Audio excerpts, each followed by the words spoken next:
যদি আমি তোমাদের বলি যে একমাত্র সত্য এবং অহিংসার সাথে সজ্জিত একজন ব্যক্তি বিশ্বের সর্বশ্রেষ্ঠ সাম্রাজ্যকে চ্যালেঞ্জ করেছেন, এটি কেবল ইতিহাস নয়, এটি সাহস, সরলতা এবং মানবতার প্রতি বিশ্বাস দ্বারা উদ্ভূত একটি বিপ্লবের গল্প।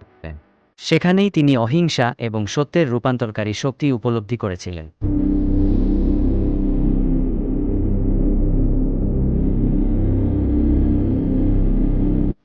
মহাত্মা গান্ধী ভারতের স্বাধীনতার মশালবাহক হওয়ার আগে তার যাত্রা ভারতীয় মাটি থেকে অনেক দূরে শুরু হয়েছিল।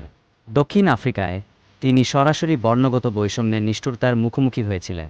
সেখানেই তিনি অহিংসা এবং সত্যের রূপান্তরকারী শক্তি উপলব্ধি করেছিলেন, এগিয়ে এসেছিলেন। চম্পারণ এবং খেদা জেলায় তার নেতৃত্ব হাজার হাজার মানুষকে উজ্জীবিত করেছিল, ন্যায়বিচারের জন্য দেশব্যাপী লড়াইয়ের মঞ্চ তৈরি করেছিল। 1920 সালে ভারত জুড়ে অসহযোগ আন্দোলনের আগুন জ্বলে ওঠে। গান্ধী জনগণকে ব্রিটিশ পণ্য বর্জন, সরকারি চাকরি থেকে পদত্যাগ এবং ভারতীয় শিখতে ফিরে যাওয়ার আহ্বান জানান। কিন্তু 1930 সালে বিখ্যাত লবণ অভিযানের মাধ্যমে গান্ধী শান্তিপূর্ণ অবাধ্যতার শক্তি প্রদর্শন করেছিলেন। ডান্ডির তীরে 240 মাইল হেঁটে তিনি লবণ, একটি সাধারণ প্রয়োজনীয়তা, কে প্রতিরোধের প্রতীকে পরিণত করেছিলেন। 1942 সালের মধ্যে ব্রিটিশ শাসনের প্রতি গান্ধীর ধৈর্য ফুরিয়ে গিয়েছিল। করো অথবা মরো, তিনি উপনিবেশবাদের অবিলম্বে অবসানের আহ্বান জানিয়েছিলেন।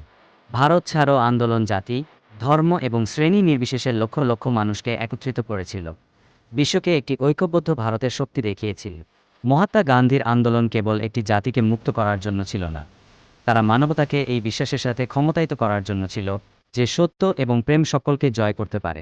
তার বার্তা চিরন্তন, যে ক্ষুদ্রতম কণ্ঠ সবচেয়ে জোরে প্রতিধ্বনিত করতে পারে।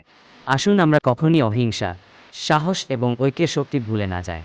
এই গল্পটি শেয়ার করুন, কারণ গান্ধীর উত্তরাধিকার কেবল ইতিহাস নয়, এটি এগিয়ে যাওয়ার পথ।